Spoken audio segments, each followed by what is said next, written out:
Sean, take a look at what's left of the U.S. lumberyard here in Claysburg as the fire is still burning and smoke is visible for miles. Jen, I'm here at exit 61 off of I-99 in Port Matilda, where drivers are currently being redirected to exit 52 in Bald Eagle to get to Phillipsburg. Stoker, it truly was a great Memorial Day celebration here in Boalsburg, a place that is considered the birthplace of Memorial Day. Zach, what are you seeing there? Yeah, so here in Huntington County, many roads like this one are currently underwater, and for now the rain has pretty much stopped. State police say that they were called here to Raystown Lake on Saturday night after a 16-year-old went under the water and never came back up. Chantel, members from the City of Altoona Fire Department and local emergency management agencies went aboard Norfolk Southern Safety Train here earlier today. Officials from Fire Company 8 here in Kerwinsville say that those two firefighters were trapped after the roof of one of the two burning garages here on High Street collapsed earlier on Saturday. Officials say that all hands were on deck to make sure that this didn't turn fatal.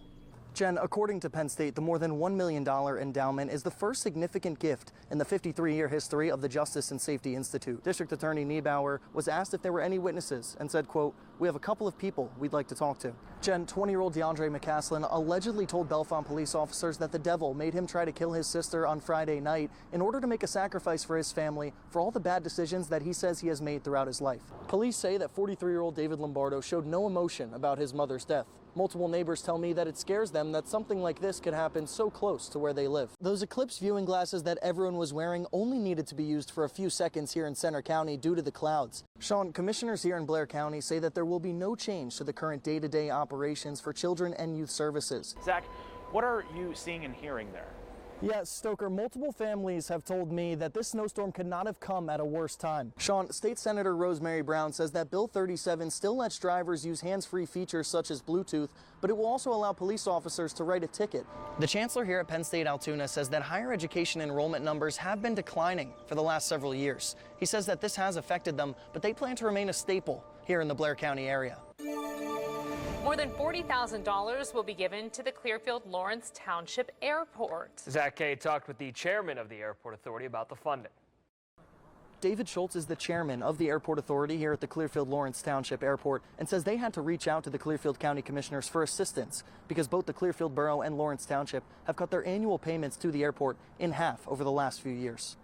David Schultz says that the airport is owned by both Clearfield Borough and Lawrence Township, who used to give them $10,000 each per year. He says that as of about 3 years ago, both municipalities have cut their payments to the airport in half. Schultz says they will use the nearly $45,000 from Clearfield County's portion of American Rescue Plan funds for upgrades such as pavement and lighting restoration. Although most of their funding is from the federal government, a lot of times that funding is restricted. And these were items that technically could not be covered by the federal funding. So they had to find monies from another source. Clearfield County Commissioners John Sobel and Tim Winters say one of the most important features of the airport is their partnership with Stat Medevac, which arranges air ambulance services. Winters says that Penn Highlands Dubois recently becoming a Level 2 trauma center only adds to how crucial this service is. That is a very important component in response times throughout North Central PA is having helicopters based right here in Clearfield County. Schultz says that since they aren't a commercial airport, they rely on the patrons that use it. He says that on May 1st of this year, they were forced to raise their rent prices for the first time in a decade. We're struggling. Every airport, every entity struggles, but this is a municipality airport that requires the proper funding in order to operate. So that's what we're asking. That's what the commissioners have asked. The borough and the township to step up to the plate, understand their responsibility, and properly fund the airport. Now, Schultz says that there are several examples of smaller airports throughout Pennsylvania that have had to close down, and they are trying to work with the county and work more with both Clearfield Borough and Lawrence Township to make sure that doesn't happen to them. Reporting in Clearfield County, I'm Zac Kaye.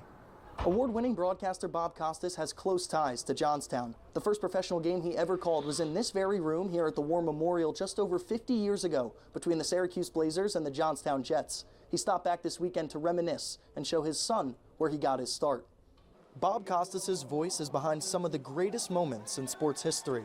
He's done play-by-play for multiple World Series and NBA Finals and hosted 7 Super Bowls and 12 Olympic Games. As a senior at Syracuse University, he got his first gig calling professional sports as the commentator for the Syracuse Blazers of the North American Hockey League.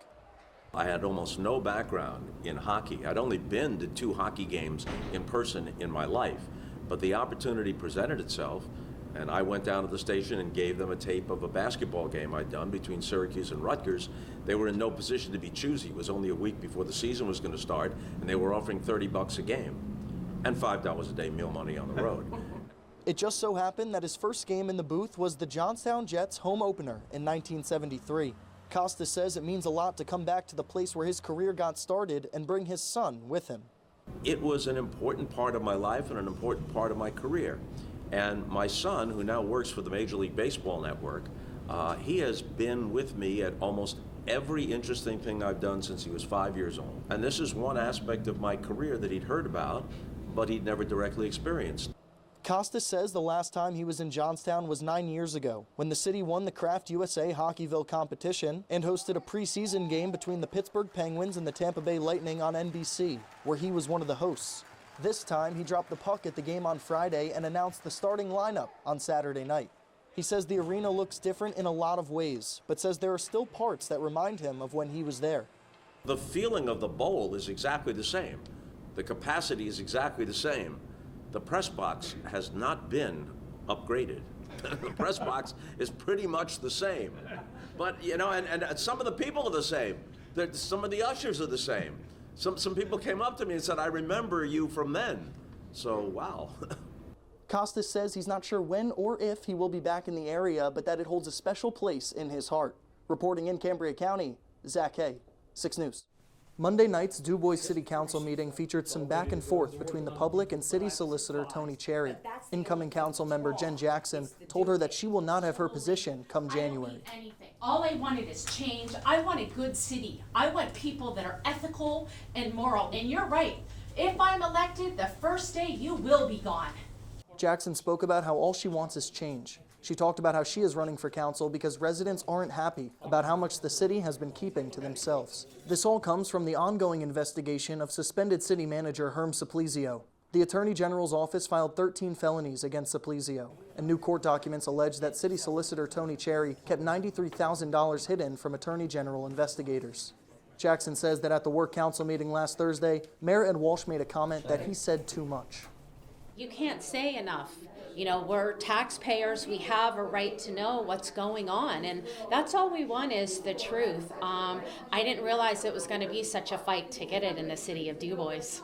Jackson and others filed an injunction against the city to stop the termination and buyout process of Supplizio. She said that they had to file a right to know to get access to information that should be public knowledge. She talks about how she wants to be transparent when she gets into office. I really want us to be transparent and work with the citizens. I want to hear their input. I don't want this to be a one-man show like it's been for years. We want to work for the citizens of this town and make it a good place to live.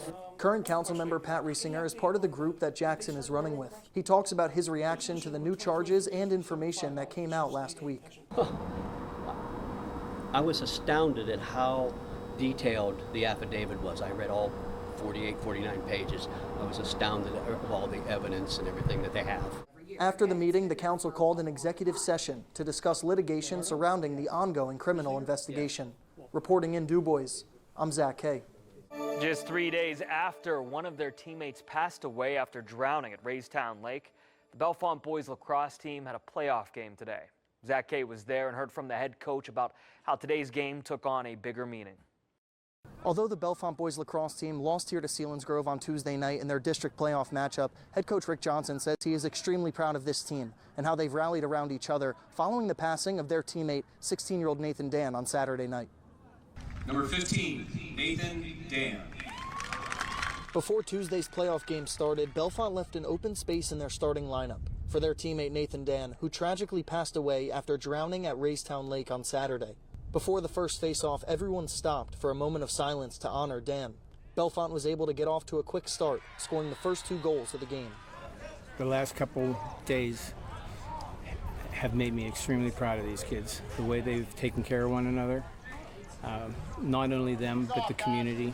Dan's number 15 jersey and helmet sat on the bench for the entirety of the game. The Bellefonte coaches wore a number 15 patch on the back of their shirts, and each player on the team wore a sticker on their helmet with number 15. Selinsgrove was able to pull away from a very emotional Bellefonte team and ended up winning 18-3. After the game, both teams shook hands and then joined together at midfield to say a prayer for Dan led by one of his teammates. The kids started going downhill during the game, and it started getting to them, and I think that is going to help them move forward. I think it's going to change the way the guys look at, playing the sport and playing against or in this league in District 4. Coach Johnson says that the team played for Nate and played the way he would have wanted them to play, by focusing on enjoying every moment.